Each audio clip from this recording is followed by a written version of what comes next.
Hey skiers, it's Bob with SkiEssentials.com. Welcome to our 2026 ski test. We got a new one for you today. It's a DPS Pisteworks 79.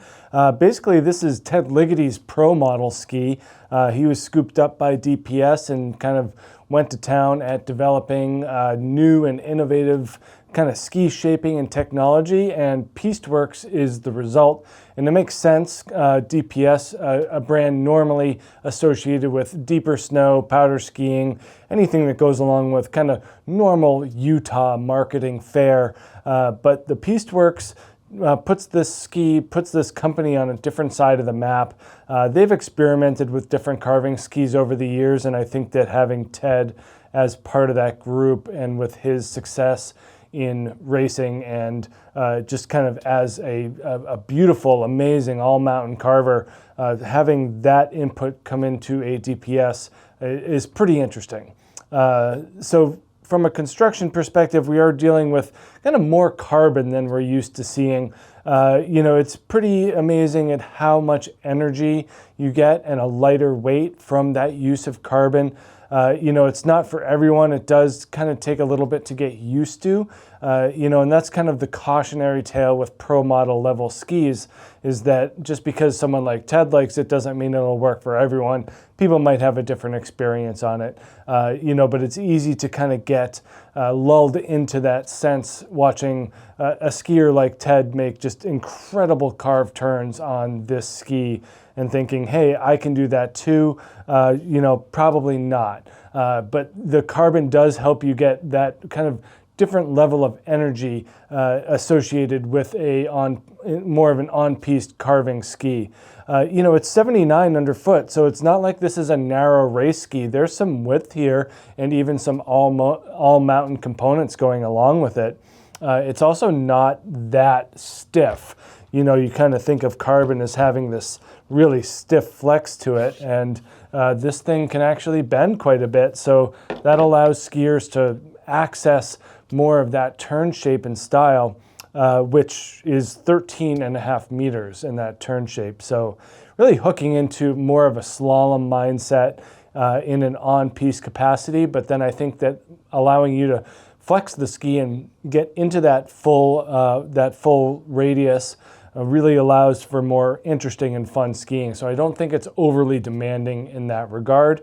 And then that flex also allows it to be a little bit more versatile and more of an all-mountain format. So somewhere around here in Vermont, this ski is probably going to be used more all-mountain versus somewhere like Deer Valley in Utah, where this is going to be exclusively on-piste.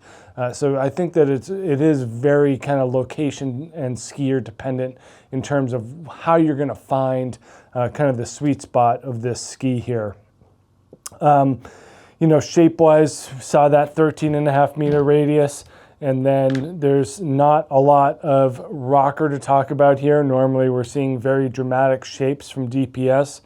Even with this heavy system binding on here, there's a lot of camber going on. So you're really gonna hook into that camber and get that energy.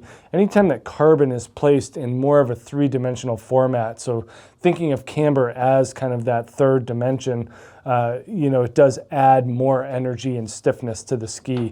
A reactive material like carbon does it more than something like metal does. But yeah, not a whole lot to talk about in terms of rocker, very small contact point here, and then just a slight amount of taper to help you ease into turns.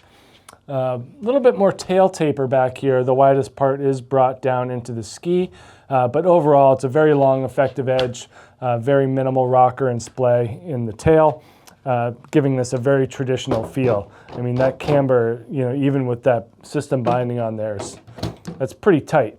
That combined with that carbon just gets you incredible energy.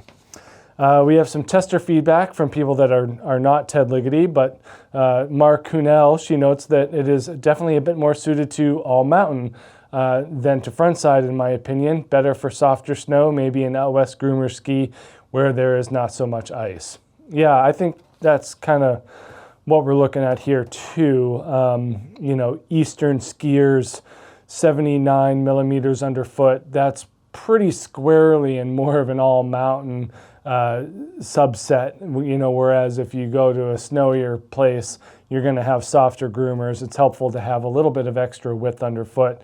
And, you know, without ice, then I think that this makes a lot of sense for an on-piste ski in that area. Throw in that, you know, more race-oriented system binding with a lot of leverage, and you're going to be making some real deep carves. But yeah, that's it. That's the all-new DPS Carbon Pisteworks 79. Make sure to check this ski out here at SkiEssentials.com, and we will see you out there on the hill.